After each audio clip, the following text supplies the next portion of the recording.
Ana endi ushbu video orqali sizlar bilan profilni qanday qilib sozlashni ko'rib chiqamiz. Buning uchun kelajak mediklari mini ilovasiga kiramiz va bu yerda profilim bo'limi bor. Va mana shu profilim bo'limi ustiga bosadigan bo'lsak, biz hozircha to'liq ro'yxatdan o'tmaganimiz uchun Telegram foydalanuvchisi deya bizga murojaat qilmoqda. Yuqorida tahrirlash degan yozuv ustiga bosamiz va birinchi navbatda ism va familiyamizni kiritamiz. Hozircha bizga Telegram foydalanuvchisi deya murojaat qilyapti. Bu yerga ism familiyamizni kiritib chiqamiz. Masalan, men ism familiyamni kiritdim.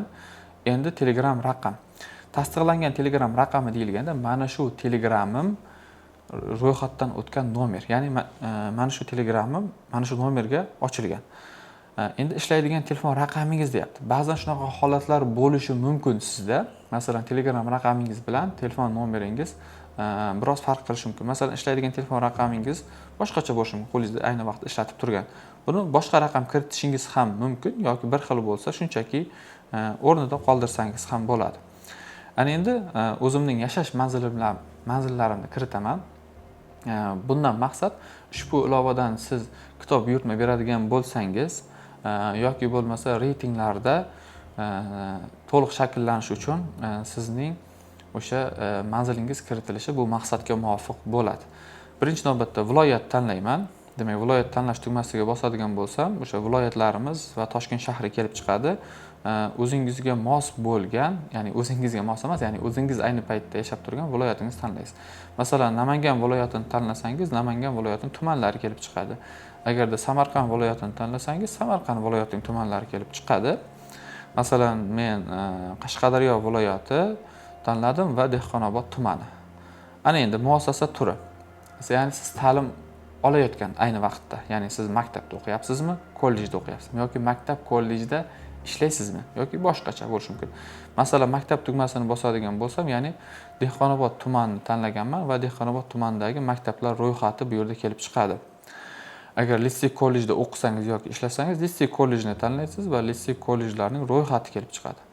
Boshqa, masalan, umuman bu ro'yxatda yo'q bo'lsa, masalan, boshqa tugmasini bosaman va bu yerda ta'lim markazi, masalan, men kelajak mediklari ta'lim markazida ishlayman. Ana endi kimsiz deyapti, ya'ni sizning rolingiz. Siz maktab o'quvchisimisiz yoki abituriyent, talaba, o'qituvchi. Shuni tanlashingiz kerak bo'ladi. Ya'ni maktabda ishlaysizmi, bo'lmasa maktabni tanlaysiz, keyin rolga o'qituvchi tanlaysiz yoki litsey, kollej bo'lsa ham xuddi shunaqa. Demak, men o'qituvchiman, ya'ni kelajak mediklar ta'lim loyihasida. Bu yerda talabalarga yana bir eslatma. Talabalar shunchaki boshqa tugmasini bosib, muassasasiga o'zi o'qib turgan universitetini kiritishi mumkin bo'ladi.